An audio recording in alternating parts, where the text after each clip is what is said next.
like to pay a brief homage to Mike Bates in his interview with me last week. He made an astute observation, and it stuck with me so much that today I actually published an article on it. North Korea is a giant distraction designed to pull American resources away from Middle East.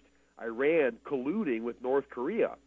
And I'm not going to read the article to you, but essentially it backs up Mike's theory that North Korea is partnering with Iran to pull the American military resources away from the Mediterranean area so that Iran has room to breathe, so that it can carry out its stated goal of wiping Israel off the map, which it could do if it had a nuke, I guess. Right. North Korea has no chance of defeating even a single U.S.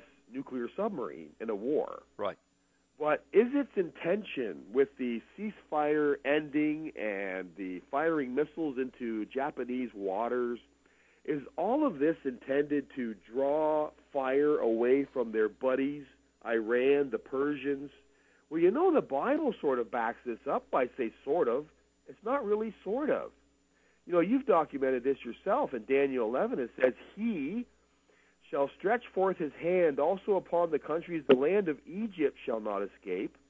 He will have power over the treasures of the gold and the silver and over all of the precious things of Egypt. And the Libyans and the Ethiopians shall be at his steps. Look for Ethiopia in the new suit. But then verse 44 says, tidings out of the east and the north. Well, what are tidings? Tidings are news, information, and intelligence news. Right. Out of the east and the north. The east and the north, Korea is east of Washington, D.C. on a map, and then it even specifically makes mention of the north, shall trouble him. Therefore he shall go forth with great fury to destroy it. So they become a distraction, a diversionary tactic. Hey, look, you know, it looks like we're seeing this in the world theater. The dynamics are coming into place for this sixth trumpet that will blow and involve 200 million men. We've already said on this show that there are 200 million men in the Middle East right now, according to the numbers, and a third of those will die. The sixth trumpet, folks, is the next event on the prophecy calendar. And of course, Mike is talking about the trumpets, the 7 trumpets of Revelation found in Revelation chapter, well, the first 6 are found in Revelation chapter 8 and 9.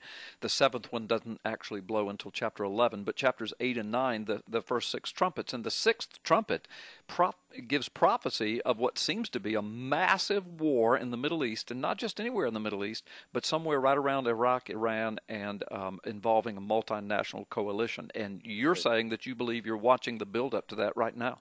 Well, it looks like we're seeing the diversion here, that Daniel prophesies a diversion that will happen out of the north and the east. So we're watching this diversion unfold with the paper tiger over there in North Korea, which, I mean, it would take nothing to get rid of North Korea. But, hey, they're stirring it up out there. Listen, follow us, P.P. Simmons, everywhere there's an internet connection. I love you guys, and we'll talk to you next week. Okay, Michael Shoesmith, thank you so much. That's Mike Shoesmith, our correspondent out of Toronto, Canada. He's on every week, and now you see why we can't live without him. He's also the executive editor of the P.P. Simmons Properties, a huge, huge internet God and Country ministry known around the world, syndicated in 20 different news sites. It's an amazing, amazing piece of property, the P.P. Simmons Ministry. If you have biblical questions and need some life counseling, you can always email those folks at ppsimmons@live.com, ppsimmons@live.com. You'll get a live counselor and they'll answer your questions. Pretty amazing stuff.